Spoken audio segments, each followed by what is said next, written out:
Il parle fort, de l'autre côté de la mer, avec ce ton docte qu'on connaît trop bien. Il s'arroge le droit de juger, de commenter, de corriger, comme si le temps n'avait rien effacé de l'arrogance coloniale. Cette fois, ce sont des voix venues du Sénat français, des mots ciselés, déguisés en principes universels. Et pourtant, ce que l'Algérie entend, c'est une vieille rengaine, celle d'un monde qui peine à accepter qu'un peuple debout choisisse ses propres chemins. Face à cela, Alger n'a pas vacillé. La réponse a été ferme, digne. Le Conseil de la Nation n'a pas haussé le ton par orgueil, mais par nécessité, car il y a des moments où le silence n'est plus sagesse, mais abdication. Et l'Algérie n'a pas l'intention de se taire. Pas quand des figures politiques étrangères prennent par le prétexte des droits humains pour insinuer que ces institutions seraient incompétentes. Pas quand on cherche à la stigmatiser sous couvert de morale. Ce qui est en jeu ici, ce n'est pas seulement une querelle diplomatique. C'est une ligne invisible que certains cherchent à franchir, une limite, celle de la souveraineté, de l'honneur. Et derrière ces mots officiels, il y a toute une mémoire, celle d'un peuple qui a payé cher sa liberté. Alors oui, chaque insinuation, chaque discours condescendant, ravive cette mémoire. Chaque attaque, même enveloppée de rhétorique civilisée, est une gifle à l'histoire. Ce que dit aujourd'hui l'Algérie, c'est qu'elle n'a pas besoin d'être corrigée, pas besoin de tuteur, pas besoin de validation. Elle construit, elle avance, elle trébuche parfois, comme toutes les nations, mais elle décide seule, et elle n'a pas à se justifier. Il est fini, le temps où l'on dictait aux autres leur manière de gouverner. Ce n'est plus un monde de tutelle, c'est un monde de peuples souverains. Et l'Algérie compte bien en faire partie, entière, libre et debout. Il y a des phrases qui n'ont pas besoin de cris pour faire mal. Elles glissent doucement, comme une ombre, sous une porte, mais derrière, elles traînent tout un monde d'arrogance. Cette dernière prise de parole venue de France, elle n'a rien d'un accident diplomatique. Ce n'est pas une maladresse, c'est un regard, un ton, un réflexe ancien qui revient. Et l'Algérie, elle n'oublie pas ce regard, ce ton, ce réflexe. Quand certains sénateurs français s'autorisent à donner des leçons à un pays qui s'est relevé du feu et des chaînes, que cherchent-ils à dire, au fond? Que l'histoire peut être réécrite? Que la souffrance peut être effacée par des principes de brandy à sens unique? Ils oublient tout que l'Algérie ne vit pas dans l'oubli. Elle vit dans une mémoire vivante, qui veille. Elle sait reconnaître le vernis moral posé sur de vieilles prétentions. Elle entend ce que les mots ne disent pas toujours. Ce n'est pas la première fois. Ce ne sera pas la dernière. Mais chaque fois, une blessure se rouvre. Pas pour pleurer, pour rappeler. Pour que personne ne s'y trompe. Il ne s'agit pas d'une réaction émotive, mais d'une réponse lucide. Refuser qu'on parle à sa place. C'est une question de survie identitaire. Quand on a été réduit au silence pendant des générations, parler devient un acte sacré. Et écouter son silence intérieur devient un devoir. Ce que l'on appelle aujourd'hui ingérence est parfois plus subtil. Ce n'est pas une armée qui entre, c'est une idée, une norme imposée, une insinuation qu'il faudrait s'aligner, se corriger, s'adapter. Mais l'Algérie ne s'adapte pas à des modèles extérieurs. Elle se transforme selon ses propres urgences. Elle écoute ses enfants, ses rues, ses montagnes. Ce pays respire par lui-même. Et ce souffle-là, personne n'a le droit de le filtrer. Dans le théâtre mouvant des relations internationales, il existe des principes qui ne se marchandent pas. La souveraineté en fait partie. Elle ne se prête pas. Elle ne s'adapte pas aux agendas étrangers. Et aujourd'hui, l'Algérie le réaffirme avec clarté. Personne, pas même un allié historique, n'a le droit de s'immiscer dans ses choix politiques, sociaux ou économiques. Pas au nom d'un prétendu universalisme. Pas sous couvert de respectabilité diplomatique. Les récentes critiques venues du Sénat français n'ont rien d'innocent. Elles s'inscrivent dans une logique bien plus vaste, que l'Algérie connaît et reconnaît. C'est le mécanisme classique de la pression douce.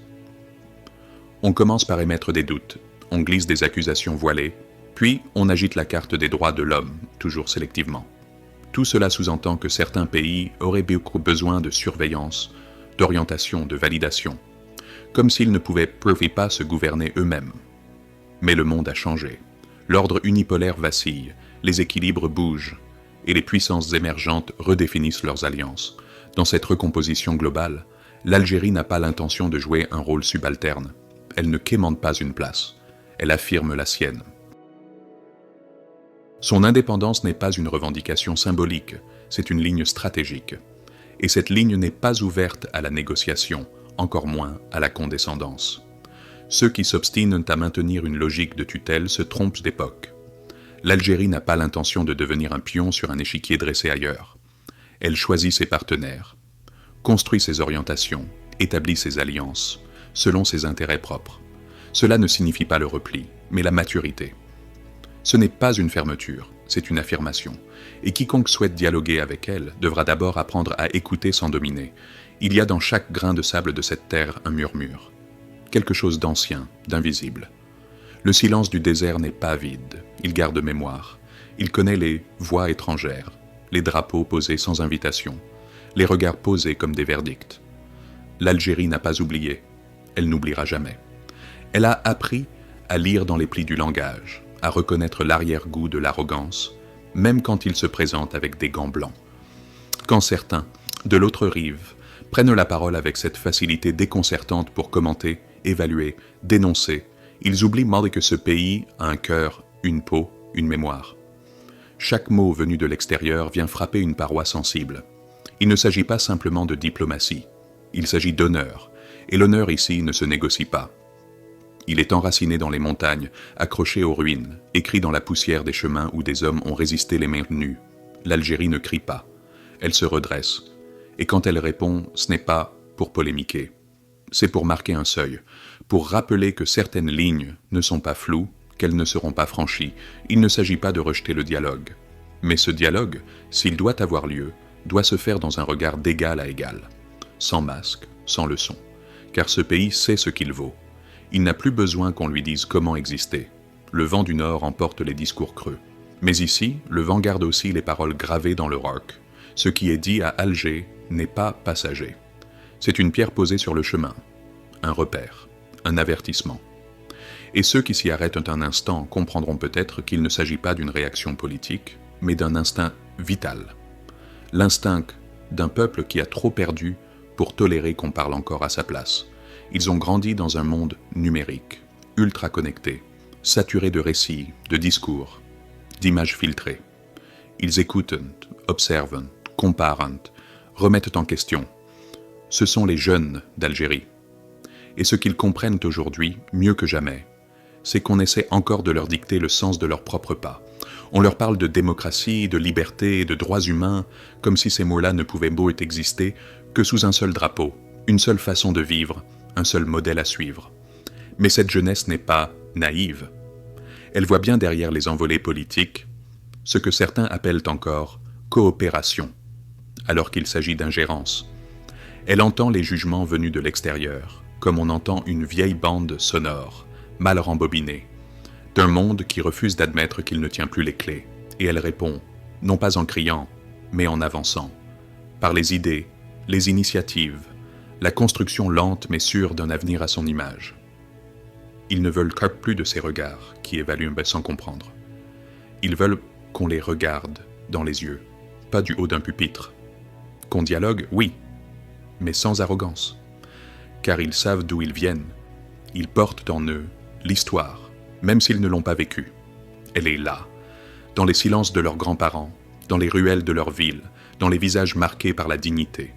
Ils veulent bâtir sans tutelle, choisir sans pression.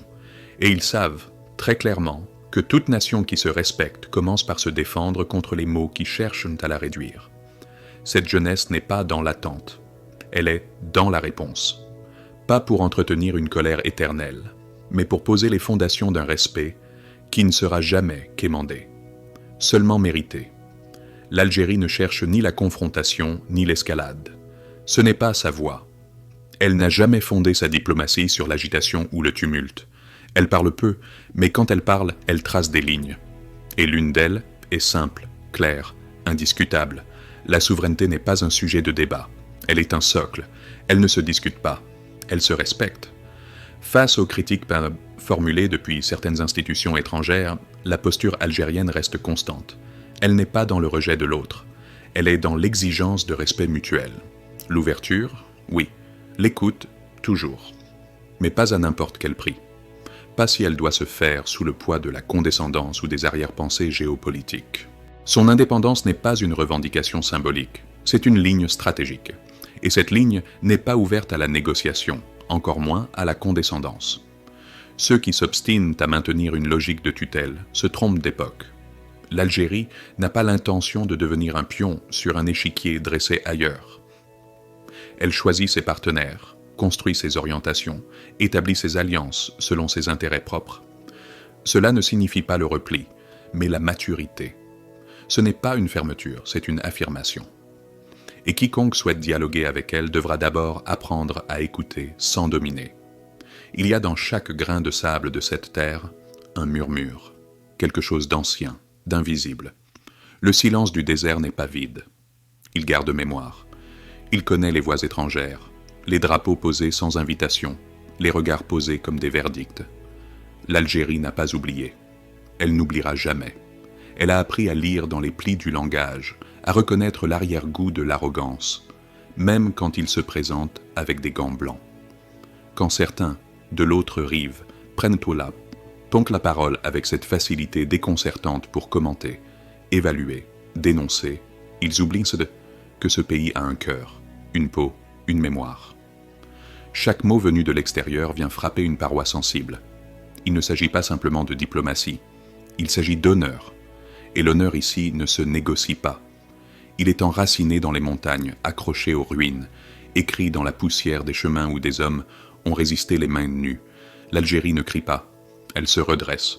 Et quand elle répond, ce n'est pas pour polémiquer. C'est pour marquer un seuil, pour rappeler que certaines lignes ne sont pas floues, qu'elles ne seront pas franchies. Il ne s'agit pas de rejeter le dialogue, mais ce dialogue, s'il doit avoir lieu, doit se faire dans un regard d'égal à égal, sans masque, sans leçon, car ce pays sait ce qu'il vaut. Il n'a plus besoin qu'on lui dise comment exister. Le vent du Nord emporte les discours creux. Mais ici, le vent garde aussi les paroles gravées dans le roc. Ce qui est dit à Alger n'est pas passager. C'est une pierre posée sur le chemin, un repère, un avertissement. Et ceux qui s'y arrêtent un instant comprendront peut-être qu'il ne s'agit pas d'une réaction politique, mais d'un instinct vital. L'instinct d'un peuple qui a trop perdu pour tolérer qu'on parle encore à sa place. Ils ont grandi dans un monde numérique, ultra connecté, saturé de récits, de discours, d'images filtrées. Ils écoutent, observent, comparent, remettent en question. Ce sont les jeunes d'Algérie, et ce qu'ils comprennent aujourd'hui, mieux que jamais, c'est qu'on essaye encore de leur dicter le sens de leurs propres pas. On leur parle de démocratie, de liberté, de droits humains, comme si ces mots-là ne pouvaient exister que sous un seul drapeau, une seule façon de vivre, un seul modèle à suivre. Mais cette jeunesse n'est pas naïve.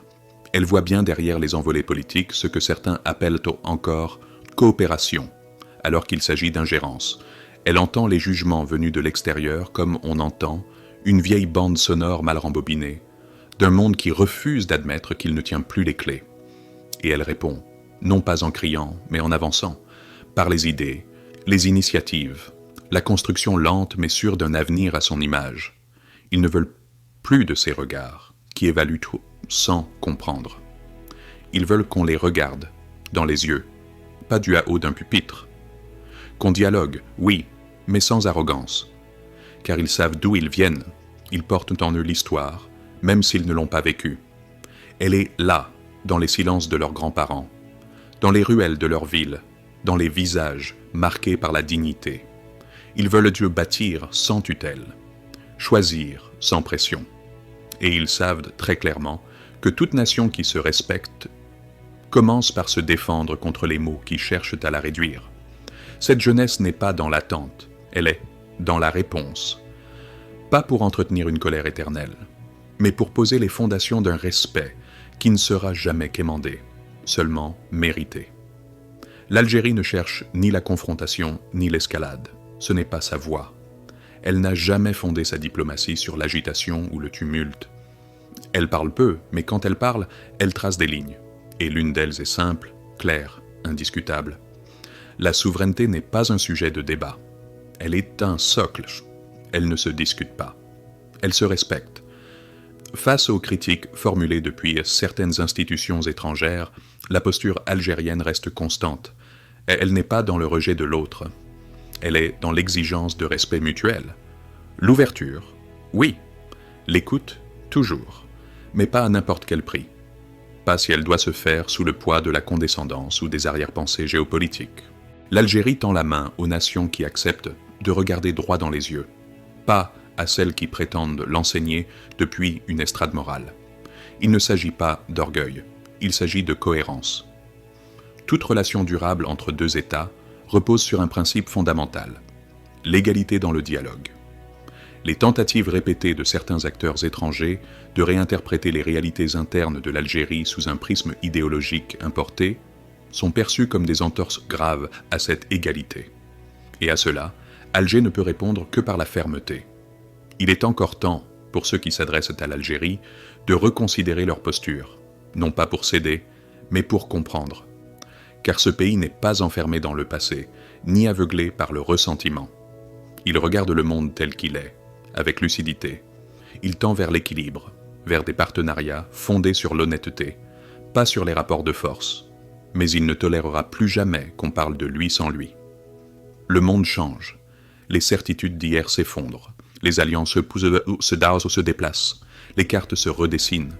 Dans ce vacarme mondial, où chaque pays tente de se faire entendre, certaines voix se lèvent avec un calme particulier. Elles ne cherchent pas à dominer. Elles ne hurlent pas. Elles affirment. L'Algérie est de ces voix-là.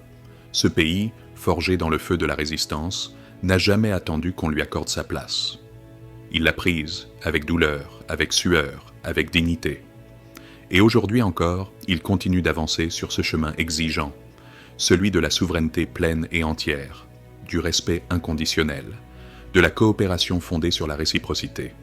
Il ne demande pas d'être aimé, il exige d'être respecté, il n'impose pas sa vision, il la propose fermement en toute conscience. Dans un monde devenu multipolaire, l'Algérie s'inscrit dans une dynamique d'équilibre. Elle ne s'aligne pas par convenance. Elle choisit. Elle refuse d'être l'arrière-cour de quiconque. Sa politique étrangère est une expression directe de sa mémoire, de ses luttes, mais aussi de son ambition pour l'avenir. Un avenir dans lequel elle dialogue avec les peuples, non pas selon un schéma ancien, mais à travers une posture nouvelle, celle de l'égalité assumée. Aux nations qui veulent encore imposer leurs critères, elle répond avec calme « Ce temps est révolu ».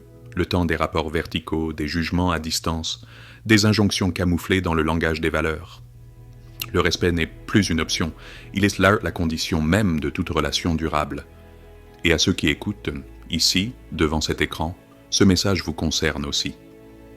Ce que vous venez d'entendre n'est pas seulement une déclaration politique. C'est une promesse silencieuse, celle d'un peuple qui se tiendra debout, même seul s'il le faut, mais jamais à genoux. Si ce message résonne en vous, partagez-le, parlez-en, réfléchissez, car la souveraineté ne se défend pas seulement au sommet de l'État, elle commence dans chaque conscience libre, chaque regard digne, chaque mot juste.